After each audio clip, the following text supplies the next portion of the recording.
Ito, bibigyan ko kayo ng tatlong tips kung paano mas magiging masculine yung itsura mo. So, napakahalaga ng first impression when it comes to meeting new people. Kahit sino, kahit friends man yan, girlfriends, babae, lalaki, lahat. So, if meron kang magandang masculine impression, then this will make you more like a leader. Kumbaga, uy, itong lalaki na to, I will trust this one kasi nakikita ko pa lang sa itsura pa lang niya is kaya nang i-lead yung sarili niya. So, if you want to lead yourself, you want to improve your physical, mental, and social skills.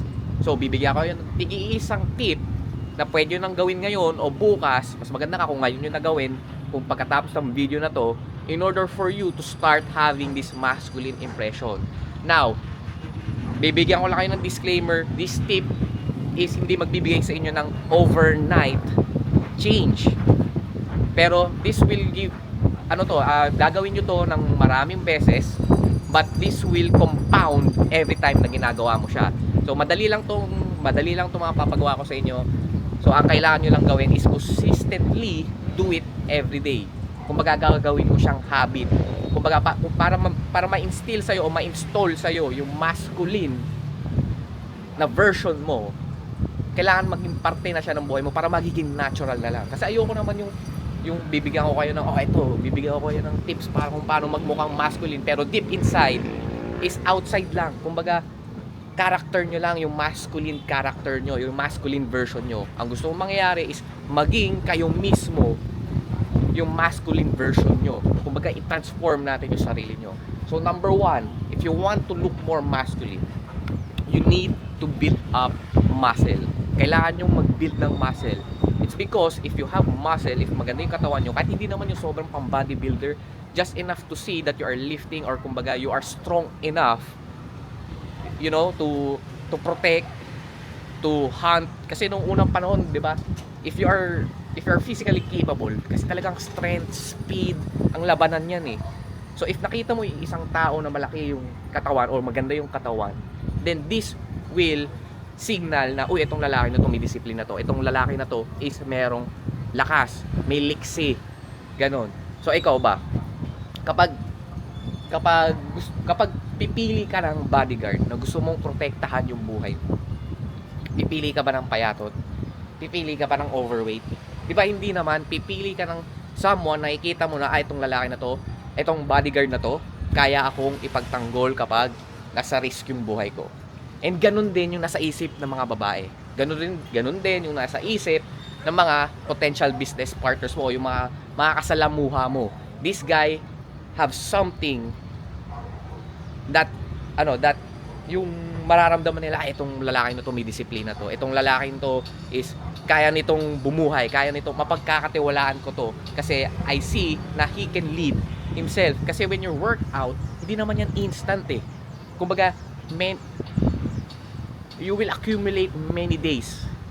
Okay? Kailangan mo siya gawin paulit-ulit in order for you to build muscle. So, working out, building muscle is a discipline.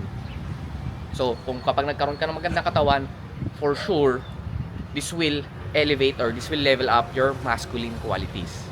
And also, biologically, kapag nag-workout ka, tataas yung testosterone mo. Ibig sabihin yun yung hormone in order for you to have these masculine traits or masculine qualities. Itong mga palbas, yan, mga muscle, yung deeper voice, dun mo siya makukuha if you are working out. Number 2, gamitan naman natin ng mindset. Okay, when it comes to your mindset, you need to have this mindset na I can do all things. Okay, yung believe mo sa sarili mo. Kasi kung maramdaman ng tao na hindi ka believe sa sarili mo, paano kanila pagkakatiwalaan? Paano sila mabibilib sa iyo? Okay? Kung makikita nyo, sino yung dito yung mga masculine persons o masculine figures dito? So ako, for example, ang isa sa mga nakikita ko masculine figures is si Andrew Tate. So marami man siyang controversial na sinasabi, but for me, 90% of the time is maganda yung sinasabi niya for men. Okay? Kung makikita nyo siya, sobrang grabe yung belief niya sa sarili niya. Kumbaga, kahit mali siya, kahit mali yung sinasabi niya, pero dahil ang ganda ng pagkaka-deliver niya, ang ganda kung paano niya i-deliver, tipong sobrang believe niya sa sarili niya, is may install talaga to sa audience. Okay? Kaya nga sobrang dami niyang sobrang dami niyang na influence to improve. Pati na ako, na-influensya niya ako to improve myself more. Okay?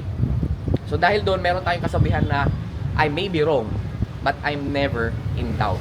And magagawa nyo lang yun kapag mataas yung belief nyo sa sarili nyo. So paano nyo ba mapapataas yung belief sa sarili nyo?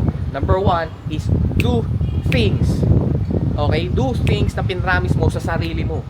Pag sinabi mo, ay mag-workout ako bukas, mag-workout ka bukas. Fulfill your promises kasi doon tataas yung belief mo sa sarili mo. Okay? Kapag naramdaman yun ng tao, ay this guy, iba to pag magsalita. He is never in doubt. Mataas yung belief niya sa sarili niya. Why shouldn't I believe in him? Okay? In that way, you will be more charismatic. Marami kang mamamagnet na tao. So kapag believe ka sa sarili mo, ito hindi to yabang ha. Okay? Iba yung yabang. Yung yabang for me is arrogante ka na. You're being arrogant. Yung tipong nananapa ka na ng tao in order for you to elevate yourself. Kumbaga naninira ka na naman tao kung para maitaas yung sarili mo. For me, yun yung yabang. Pero kung wala ka namang inaapakan tao, ine-elevate mo lang yung sarili mo. Kung magkasobra lang talaga yung believe mo sa sarili mo na, uy, kaya ko to, ganyan, ito yung value ko, then walang problema yun. Okay? And lastly, number 3, in order for you to have a masculine impression is work on your social skills. Okay? So, di ba nga, yung mga lalaki, we are the natural pursuers. Tayo talaga yung nagpo-pursue. We want to pursue things because we want to conquer things. Di ba? Tinan mo, sino ba yun? Sila Tesla. Sino ba yung gumawa ng Tesla? Si Elon Musk. Di ba si Elon Musk gusto niyang pumunta sa Mars? Pero kahit sobrang yaman niya, kumbaga gusto lang niya maging isa sa mga taong ginawang posible yung pumunta sa Mars. Kahit sobrang yaman na niya, kung ikaw ba, kung sobrang yaman ka na, di ba, most natural to us, hindi naman natural, hindi pala. Kung kumbaga sa atin kasi, hindi natatapos sa isa lang yung mission natin. Kung may mission tayo ngayon, sabihin na natin, kay Elon Musk, balik tayo kay Elon Musk. Si Elon Musk, gusto lang niya na yung sa PayPal, siya kasi yung may gawa ng PayPal. Alam ko siya yung sa PayPal, correct me if I'm wrong. Siya yung may gawa ng PayPal. So, yumaman na siya doon, pero nung pagyaman niya, parang hindi pa tapos yung mission ko dito. Ang ginawa niya, nag-build siya ng another company, yung Tesla. Yung Tesla, this is one, ginawa niya, electric cars. Ganon. So, gumawa siya ng electric cars na merong self-driving features. Yung mga ganon, gusto niyang i-elevate yung technology ng humanity. And then next naman, yung SpaceX, yung mga rocket na bumabalik. So, di ba kahit sobrang yaman niya na, gusto nyo pa rin mag-conquer. Kumbaga sila Genghis Khan, ano bang dahilan nila in order for them to para manakop?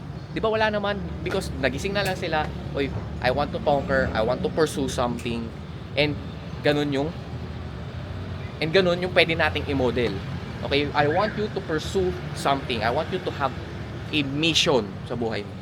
So, okay lang kahit hindi mo pa alam ngayon, kasi darating yung time na malalaman mo rin yun. Kasi ako dati, naalala ko dati, nasa isang party kami, yacht party, ng isa kong coach. Kasi nag-enroll ako ng course, and then isa ako sa mga tao na ginalingan sa loob ng course. Kumbaga, isa ako sa mga nagbigay sa kanya ng value within that community.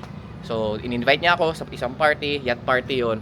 And then, ang number one goal ko lang doon is to ask yung coach ko, paano niya nalalaman na gusto niya yun yung ituro niya at yun yung gusto niyang gawing business. Kasi ang goal niya is to transform 100,000 Filipinos. By fitness kasi yun, fitness coach siya. And then, personal development din.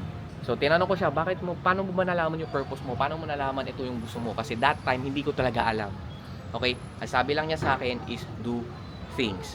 Kasi you will find out kapag hinanap mo. Kasi kung wala kang ginawa, everyday wala kang ginawa in order for you to find something, paano mo mahanap yung purpose mo?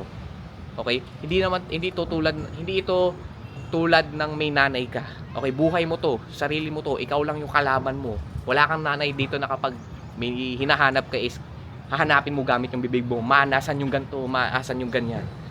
So this time, this is your life. I want you to find, actively find, and you will find it by taking action. So if you take action now, mas madali mong malalaman kung ano yung para sa'yo. And take note, okay? Whenever you are finding something, hindi mo to malalaman agad. You will encounter failures, rejection, everything that we're scared of. But I want you to flip that mindset na you don't need to fear rejection and failure. Because andyan yung growth. Ibig sabihin, meron nga tayong kasabihan na rejection is a redirection. Ibig sabihin, nire-redirect ka lang niya sa tamang para sa'yo. So I want you to try things, execute, improve yourself, build muscle, practice your social skills, exercise your mindset, and yun lang. So thank you for watching this video. I hope you enjoyed this one. Ito, walang script to. Andito lang ako sa taas, dito sa rooftop, dito sa Bicol. And naisipan ko lang gumawa ng video ko ano lang yung maisip ko on top of my mind. And I'm just doing it. Nagayap nga lang ako dito eh. So if you enjoy this video, comment down below kung ano pa yung mga gusto nyong malaman.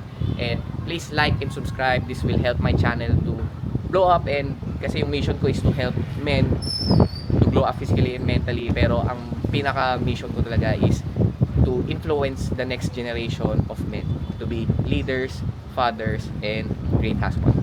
So yun lang, let's go.